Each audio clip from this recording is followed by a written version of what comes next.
my dudes, my name is Tiffany. Welcome back to my series, Internet Analysis, where I like to research and discuss things relevant to social issues and media. Today's topic is, you're not relatable anymore. I am fascinated by influencers and especially YouTubers, and I'm also interested in the ways that fame and money can change people. So in this video, we're going to explore why some relatable YouTubers are not relatable anymore. Relatability is important on all social media, but I think specifically YouTube.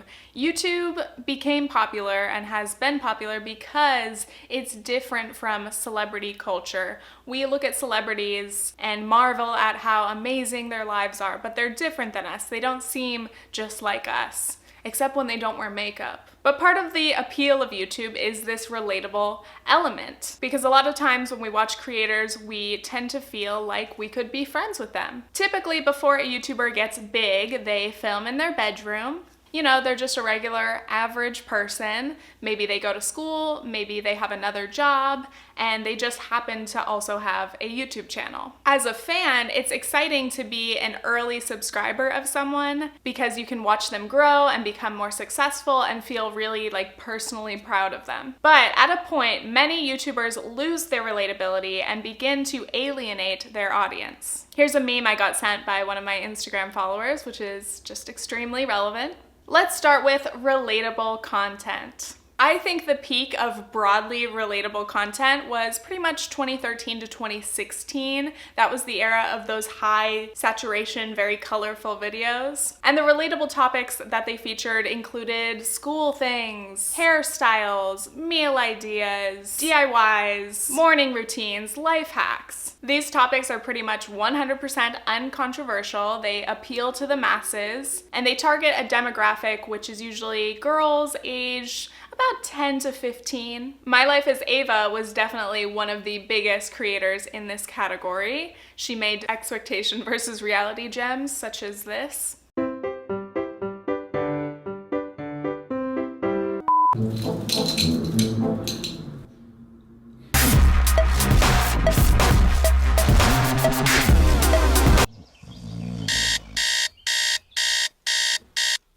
Fruit Loop shiitake noodles. I slept in on Black Friday. We also had the queen of lifestyle content, Bethany Moda, Aspen Ovard, and many others. By the way, here's me just being nerdy about money and metrics, but during this era, these videos were incredibly popular and these girls were making bank. Let's take Alicia Marie, for example. I was looking back at her channel, and just during this amount of time, there are 127 million views just here. Alicia Marie's main channel has over 1 billion views. I can't even imagine. So that high contrast videography and those super exaggerated scenarios may have gone a bit out of style, but tons of creators are still creating videos about these topics. Take Hannah Maloche, for example. Especially a few years ago, her and her friends became kind of the new group of relatable teen YouTubers, and she had a period on her channel where she was making, morning routines, back to school videos, challenge videos. The usual. Now that I'm watching these clips back, I actually look insane doing this, but it's so much fun to do this in the morning. There is always a new group of younger, relatable teen YouTubers every year. Look at these recent school morning routine videos.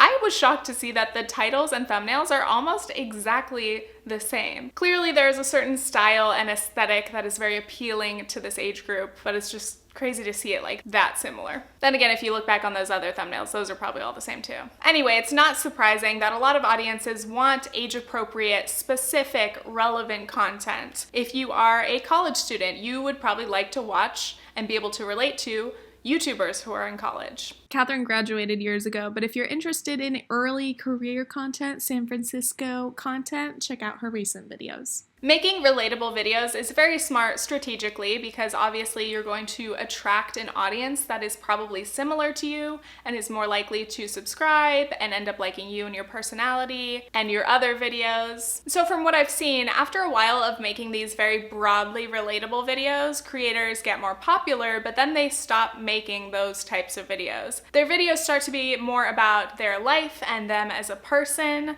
so their life and personality become the basis for for their content. Now, of course, these videos can be very relatable as well, but they're not that same like broad level of relatability, if you get what I mean. By the way, relatability is relative. So how much you specifically relate to someone can be based on circumstances like age, gender, even where you live, or other things relevant to your lifestyle. Or relatability can be based more just on personality. So therefore, YouTubers can be relatable either through making relatable content and or having a relatable personality. So most of the YouTubers featured in this video are vloggers or lifestyle channels, and I'm gonna explain why I think they are the worst in terms of losing their relatability. Inevitably, as a creator becomes more popular and starts to make more money, their real life moves further and further away from what their average viewer's life is. And by the way, quickly, there is nothing wrong with making money. Good for you. Make your coin, pay your taxes, we're chillin'. These people can't really control the fact that their life just isn't relatable to the average person anymore, but they can control their content. You can definitely be successful and make a lot of money while being low-key about it and therefore maintaining your relatability. Your job and life circumstances can change drastically, but how will that change your content? Will it affect your personality? And this is all assuming that a creator would still want to brand themselves as relatable. Some creators obviously do intentionally flex their wealth and their luxury lifestyles. There's a lot of aspirational content, you know, people showing off what they have to people who also want that and dream of that. Mansion tours, new car videos, luxury hauls, they all get tons of views. But that, flex culture, is a whole other topic. This video is going to focus on creators who appear to still want to stay relatable, in some ways at least. So I'm going to start with some of the worst possible examples of YouTubers being painfully unrelatable. First scenario being a creator who shares a lot about their very unrelatable lifestyle without acknowledging their privilege, which makes them sound very out of touch and tone deaf. Like when Alfie Deyes tried the living on £1 a day challenge while still enjoying the luxuries that he had already surrounded himself with. Let's watch. We're going to try something out that I've never even thought about. I've never even contemplated actually doing myself. My total bill for my food and drink intake is going to be under £1. I don't know if this is going to be possible. Like, we know what the premise of this video is. He's going to try and live on very little money. But he opens the video of him in a £1.7 million mansion. So that whole situation happened over a year ago, but in case you want to know more about it, I would definitely recommend watching the rest of Jackmate's video on it. Oh my gosh. What? Just realised I can't even use that. I'm going to have to use this tap water instead. So not only can he not use his ice from his ice making machine, he's got to drink normal water from a tap like normal people. It's not fair. There was also another video which kind of counted how much he actually spent that day or the worth of what he got that day, because he literally went out and bought things and said they didn't count toward his £1. May or may not have done a little bit of shopping in town. But no food, no drink, so don't worry, I haven't spent anything out of the £1 budget. Bought myself a t-shirt, bought myself a game for me and Zoe and our family and friends to play. I bought a couple of earrings, bought a comb to brush my beard. Apparently it's really good. Oh, and I bought Zoe a pizza for dinner. And then he got some things for free, like he went to Krispy Kreme and ended up getting a free box of donuts because he knew the shop workers. Jacob and Lily are sorting me out. We've got a box. Thank you so much, guys. That doesn't count as living on £1 a day, Alfie. You've not done too bad, you know. That video was just incredibly tone deaf and showed how deeply out of touch he was / probably still is. And another painfully unrelatable video concept, testing out regular people things like shopping at Walmart or working a shift job. Yes, we're gonna talk about the Ace family. Guys, we are literally working right now at a restaurant. Yes, we are. Austin has been making food for the past hour and I've been taking orders. Do you understand how cool that is? Yes, the Ace family filmed a video pretending to work for about 2 hours at their friend's restaurant. Oh my god, I just noticed that they titled the video, "Working at a Restaurant for 24 Hours. It was literally 2 hours, and then they had a meet and greet. Oh my God. Imagine putting yourself in the shoes of regular people who work regular jobs every day. What a concept! How fun! What a silly experiment. Oh yeah, and they started the video like this because apparently they were going to a gala to get an award because they funded the building of some wells in Africa. So selfless, so humble. The Ace family is horrible for countless reasons, and just generally, I don't support family vloggers. I did make a few internet analysis videos about that about a year ago, if you want to watch them. But now I have to give a shout out to Gooden because he made a video similar to this topic. It was called Losing Your Relatability, and he focused specifically on the Ace family because they have a habit of making videos complaining about the small inconveniences of their very luxurious and privileged life. So nice to be able to go from the fitness gym to our master bedroom instead of having to go all the way downstairs. Guys, can you imagine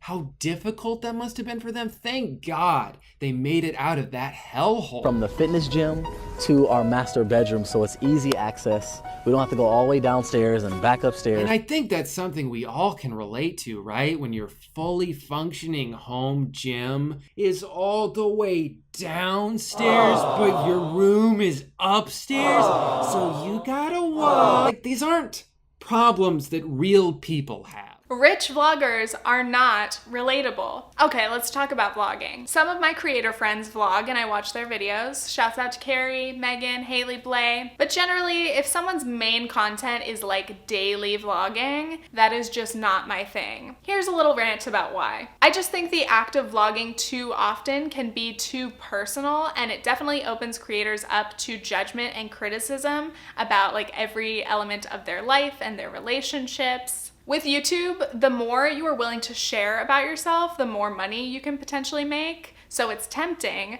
but I don't think it's very worth it. Anyway, that whole thing could be its own video too. So as an example of judging a vlogger's life and relationships, let's discuss Haley Pham. First of all, Haley is young. I think she's about 18, and I'm not here to shit on a young creator, but she has been under fire recently for a few reasons. Basically, she made a storytime video that I thought really embodies this "you're not relatable anymore" kind of phenomenon. She was talking about how she went on an anniversary trip with her boyfriend to Greece. She ended up paying thousands of dollars extra to rebook things because she made mistakes booking like her entire trip. And then she told people that they shouldn't travel there because it's politically and economically unstable. And basically that Santorini didn't meet her expectations based on what she had seen on Instagram. And then there was this whole kind of purity rant and her saying that she didn't deserve to have an infection. I don't know. It was a mess. Yikes. She did end up deleting the video a few days later and kind of making an apology, but not really saying sorry. But if you do want to know more about the situation, I would recommend these videos. So anyway, this may have been a somewhat relatable story if she were talking to a group of other young rich people, but telling this story to her audience, it was just totally tone deaf, offensive, and it made her look pretty ignorant.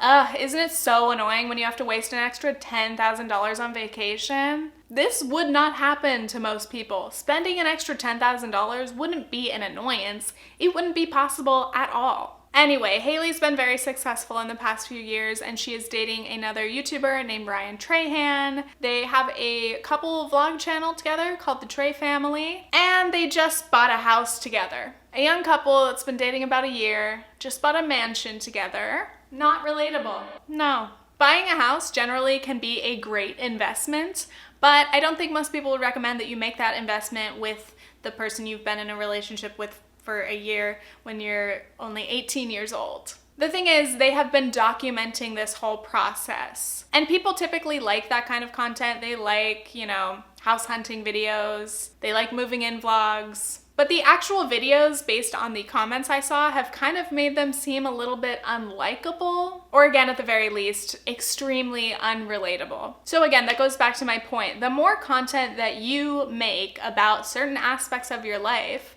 the more people will make judgments about it. I'm sure it definitely sucks to have people question your decisions about your finances or your relationship, but you're the one putting it out there. Obviously we got here because of you guys, so it feels like a family effort that we got here. As cheesy as that sounds, I really do feel like this is like a thing we're all sharing, because we wouldn't have the ability to do this without you guys supporting us and being so sweet and nice and supportive and everything. But no matter how many times you thank your audience or talk about how grateful you are, or even suggest that you're somehow sharing your house with your viewers, this is not relatable content. But again, yes, their circumstances have changed. They should be proud of their success, and they are allowed to spend their money however they want to. But a big problem that I've seen Hailey's viewers have with her is that they think that her personality has changed. So not only is it her content, because she's been making kind of more unnecessary, lavish spending type of videos, and then in addition to buying this house and everything, again, people think she's changed. They think that she's acting differently, and maybe they're seeing a side of her that they don't like as much. This is what I mean when I say that you can alienate your audience. But this is not just Hailey, and I don't want to pick on her. This seems to be a major pattern. When a creator gets successful, they start to make all this money. They literally have more money than they know what to do with it. And maybe because it counts as a business expense, they start making videos about spending money. Isn't that fun? These $1,000 makeover, self-care videos, or completely unnecessary spending, buying ugly designer items for no reason. As soon as you casually start going on Gucci shopping sprees, it may be entertaining, it may get views, but it is not relatable. Here's the thing, if you make your content about other things, you can potentially kind of hide those less relatable elements of your life, or at least not go out of your way to make them the focus of your content. There's a huge difference between filming in a spot of your big beautiful house and making tons and tons of videos about your big beautiful house. Not relatable anymore. Your life is not relatable anymore, so your content is not relatable anymore. You become so rich and you're surrounded by other rich people that you literally lose touch of what the average person goes through. For example, Ellen DeGeneres. I recently fell down a weird rabbit hole of stories about how Ellen is apparently really mean, but in those articles I found a lot of pieces that were describing just how ridiculously wealthy she is now, and obviously how her real life personality and lifestyle is very different from her TV show persona. Here's a clip from her stand-up special last year, which was called Relatable. And he said, well, do you think you're still relatable? Just then, Batu, my butler, stepped into the library. You're walking down the aisle to your seat, which is 10B or whatever it is. It's like Noah's Ark. There's a woman with a ferret. There's a man with a mongoose. I say 10B. Does a plane go back that far? I've never been back there. I didn't watch the whole special, so I can't say whether it's funny or not. Based on the trailer, I would say it's not my taste. But anyway, clearly the point of this special was to poke fun at herself for being so rich and so disconnected. I'm laughing because what a problem to have. But she also made jokes about socks and trying on shoes. Regular people things. Are they relatable jokes? Sure. Are they funny? The thing is, extremely rich people don't have to lose touch though. This is where it's important to stay down to earth. Let's take an example from ContraPoints' latest video. It was called Opulence, and it's amazing. If you have a spare hour, watch it. Specifically, she compared Jeffree Star and Gigi Gorgeous, two YouTubers who are rich and love luxury. Basically, Gigi made a video shopping at Walmart for a week, and it was just not well received. So for today's video, I thought we would take it to a place I've never been, Walmart. So that's a bad start, Gorge. Most Americans have been to Walmart. Never having been marks your upbringing as upper middle class at least. Treating going to Walmart as some kind of challenge kind of comes across as you and your rich friends being like, what if we pretend to be poor for a day? And then on the other hand, you have Jeffree, who is literally flying in a private jet, but eating Burger King. So he somehow maintains his relatability. You know, he talks about his white trash upbringing and just generally seems like he hasn't let his wealth go to his head. Unrelatable life, relatable personality. A creator doesn't have a relatable lifestyle, but the audience can still connect to their personality. So this is kind of like a middle area. And I polled you guys on my Instagram to see which YouTubers you don't think are relatable anymore and which ones you do. And I kind of got an interesting mix, which brings up this group of people. So Jeffree, I think, belongs in this group. And kind of on that note, Dawson, obviously they've done their collaborations and series and stuff together. Shane Dawson is interesting because he's clearly rich and successful, but especially when he's with Jeffree, he plays the like poor friend, which annoys some people, but also it's still kind of relatable. Here's the thing, I am poor around Jeffree. What? I just saw the price. Oh, it's not bad. Oh my god. He's being dramatic. It's not bad. 2,500. But I think the main part of Shane's appeal is even after all these years of YouTube fame, people can just still relate to him, you know, his self-deprecating humor, his insecurities, his jokes. It's relatable. So I don't think they mind when he's showing off his Gucci slides or whatever. Love how this video just turned into me repeatedly questioning why anyone ever would want to buy Gucci. And then we have Emma Chamberlain, which is again debatable. A lot of people said she's still relatable. A lot of people said she's not relatable at all. A lot of people said that she changed after she moved to LA, and obviously now she's extremely rich and she's literally working with Louis Vuitton. But I would say that her content for the most part still feels rather relatable. The content is not super extravagant usually, and it relies on her personality more than anything, which does, I think, allow her to focus more on her and her relatable identity, personality, rather than her riches and fame. Even when Emma does extremely unrelatable things like going to Paris Fashion Week, most of her actual videos are just her in her hotel room ordering room service. So she keeps it semi-relatable even when she's traveling. So my last question is, how can you be a rich, successful person and still be relatable? First thing, as I've obviously mentioned, don't make your content about the unrelatable aspects of your life, be that wealth, fame, luxury goods, and other extreme first world problems. And two,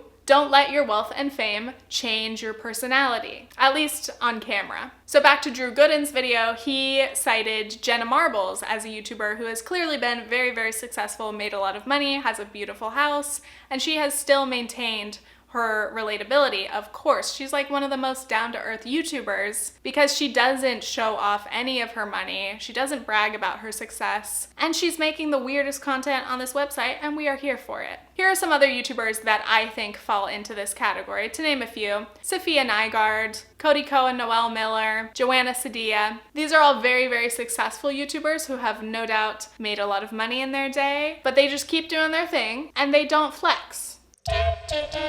So I still have many questions. I want you guys to let me know your thoughts in the comments. My first question being, should YouTubers even try to maintain their relatability? What are the actual benefits of this? Or is it better for them to just cling to their wealth and luxury and make their content all about that? Because I mean, I don't know, people will still watch it. My second question is, should YouTubers try to hide their wealth? So I had kind of suggested that, like, just put it away, money bags. But I would say, like, don't lie or try to minimize it. Like, that would actually be really offensive and annoying too. I'm comfortable, says the person who makes over $1 million a year. If you are rich, be honest about it. But that doesn't mean that you need to show it off or brag about it. Your audience knows you're rich. Don't try to pretend you're not. Anyway, that is all for today. Thank you guys so much for watching. If you haven't watched my last few videos, I would love if you would do so. They've gotten a little less views than usual.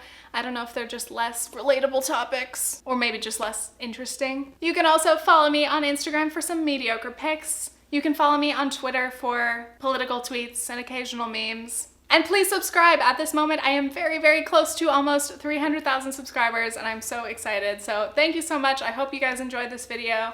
I hope you can relate to me sitting on the floor of my literal bedroom. And stay tuned for my next internet analysis video. Okay, thanks, bye.